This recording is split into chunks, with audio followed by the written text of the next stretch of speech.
জাপানিজরা hero সাজবার জন্য কাউকে কখনো হেল্প করে না, ওরা জাস্ট হেল্প করে রেসপেক্টের জায়গা থেকে।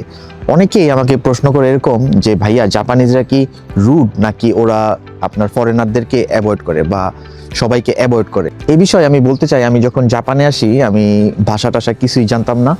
আমি যখন ফার্স্ট টাইম কাজে যাই তখন স্টেশনে যাই, প্রথমে স্টেশনে যাওয়ার পরে আমি কোন ট্রেনে উঠবো সেটা বুঝতেছিলাম না। তো আমার পাশে একজন জাপানিজ দাঁড়িয়ে ছিল, ওনার ট্রেন অলরেডি চলে আসছে। তো ওনাকে আমি কোনোভাবে বললাম সুইমাসেন কোনো দেনশানি নোরে বা দাইজবু দেস্কা, এটা বলার পরে উনি ওনার ট্রেন মিস করে দেন আমাকে, আমার ট্রেন খুঁজে দেন আমাকে ওই ট্রেনে উঠিয়ে দিয়ে বলল কিওস্কে টেনে। তো এই ব্যাপারটা আসলে আমার তখন খুবই ভালো লাগছে। আমরা যেমন বাংলাদেশে কাউকে হেল্প করে একটা হিরোগিরি একটা ভাব দেখাই, তো জাপানিজরা কিন্তু এটা না, এটা জাস্ট ওরা করে রেসপেক্টের জায়গা থেকে ওরা সবাইকে হেল্প করে। আর ওরা হচ্ছে যে আপনার একটা জিনিস সবাই বলে, জাপানিজরা ফরেনারদেরকে আপনার অ্যাভয়েড করে। এই জাপানিজরা ভুল করতে খুবই ভয় পায় বা ইংলিশে কথা বলতে খুবই ভয় পায় আপনার, এজন্য ওরা আসলে আপনার সাথে কমিউনিকেশন করে না বা একটু ডিস্টেন্স মেনটেন করে।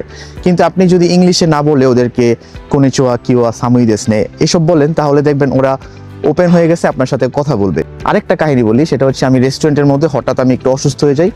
তো একজন বয়স্ক জাপানিজ উনি আমাকে ওনার ব্যাগ থেকে একটা অনিগিরি আর আপনার পোকারি বের করে দেয়, বলল যে এটা তুমি পান করো আর অনিগিরিটা খাও, তাহলে তুমি সুস্থ হয়ে যাবা।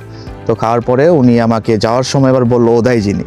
তো এই যে ব্যাপারগুলা ওরা যদি অ্যাভয়েড করতো তাহলে কিন্তু ওরা আপনাকে সরাসরি এসে হেল্প করতো না।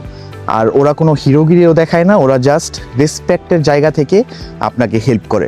জাপানে আমি এমন অনেক কাহিনী দেখেছি জাপানিজ ট্রেনের ভেতরে, সেটা হচ্ছে কেউ একজন যদি ট্রেনের ভেতরে পড়ে যায় তাহলে সবাই দৌড়ে এসে হেল্প করে। তো এই কেয়ারিংটা অনেক পাওয়ারফুল আসলে, আমি যখন বাস্তবে দেখেছি।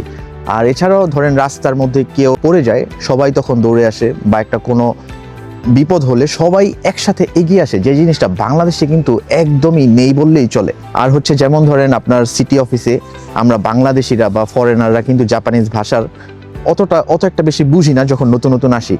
তো সেক্ষেত্রে জাপানিজরা কত ভদ্রভাবে কত বিনয়ীভাবে আমাদেরকে হেল্প করে। তো এটা আসলে যারা জাপানে আছে তারাই একমাত্র জানে।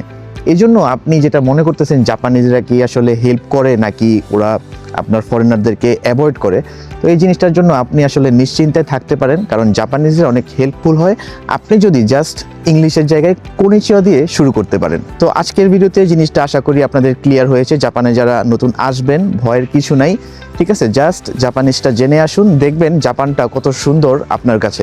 তো সবাই ভালো থাকবেন, আমি হাসান এমডি রাকিবুল জাপান থেকে, দেখা হবে নেক্সট ভিডিওতে। আসসালামু আলাইকুম।